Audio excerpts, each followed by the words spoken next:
कैसा था 1957 का लोकसभा चुनाव? कांग्रेस को मिला था प्रचंड बहुमत।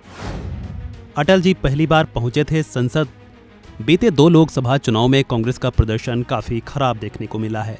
लोकसभा चुनाव के लिहाज से उसका देश में जनाधार काफी कम हो गया है और वह अपने सबसे बुरे दौर से गुजर रही है। कांग्रेसी नेता भले ही पार्टी की छवि और जनाधार को मजबूत करने की लाख कोशिशें कर रहे हों, लेकिन जब परिणाम सामने आते हैं तो नतीजा कुछ और ही निकल कर आता है। लेकिन शायद ही आपको पता हो कि साल 1957 में कांग्रेस ने बहुमत का आंकड़ा पार करते हुए बम्पर सीटें जीती थी। दरअसल 62 साल पहले साल 1957 में भारत में दूसरा लोकसभा चुनाव हुआ। चुनाव में कांग्रेस पार्टी की जीत हुई और पंडित जवाहरलाल नेहरू फिर से प्रधानमंत्री बने। कांग्रेस ने पहले आम चुनाव के मुकाबले 7 सीटें ज़्यादा जीतीं। 1957 के चुनाव में कांग्रेस ने बहुमत के साथ 371 सीटें जीती।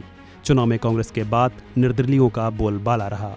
542 निर्दलियों ने दूसरा आम चुनाव लड़ा और इनमें से 42 के सिर पर जीत का सेहरा बंधा। वहीं चुनाव में भारतीय कम्युनिस्ट पार्टी ने 111 प्रत्याशी मैदान में उतारे, जिसमें से सिर्फ 27 प्रत्याशियों ने ही जीत पाई।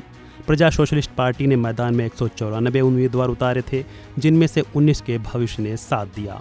वहीं भारतीय जनसंघ ने 133 प्रत्याशी चुनावी मैदान में उतारे, जिनमें से मात्र 4 को ही जीत मिली। साल 1957 का यह वह दौर था जब अधिकतर महिलाएं 4 दीवारियों में कैद थीं। देश में पर्दा प्रथा, अशिक्षा आदि जैसी चीज़ों का बोलबाला था।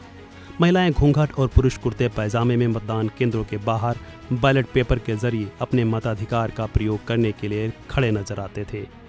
ना ही आज की तरह इतनी तड़क भड़क थी और ना ही इस कदर का धन बल का जोर, ना ही चुनाव प्रसार के लिए आज के जैसी द्रुतगामी तकनीक। लेकिन इन सब के बावजूद कांग्रेस ने बहुत बड़े स्तर पर जीत दर्ज की थी। यह वही चुनाव था जिसमें पहली बार अटल बिहारी वाजपेयी जनसंघ पार्टी के टिकट पर संसद भवन पहुंचे। अटल जी उत्तर प्रदेश के बलरामपुर से चुनाव जीते थे। प्रधानमंत्री नेहरू अटल जी की भाषण कला के इतने मुरीद हुए कि कह डाला कि यह युवा एक दिन देश का प्रधानमंत्री बनेगा, और हुआ भी ठीक वैसा ही। 39 साल बाद 1996 में अटल बिहारी वाजपेयी देश के प्रधानमंत्री बने। इस चुनाव में कांग्रेस का वोट शेयर जहां पहले आम चुनाव में 45% के करीब था, तो वहीं दूसरे लोकसभा चुनाव में यह बढ़कर 47.8% पहुंच गया।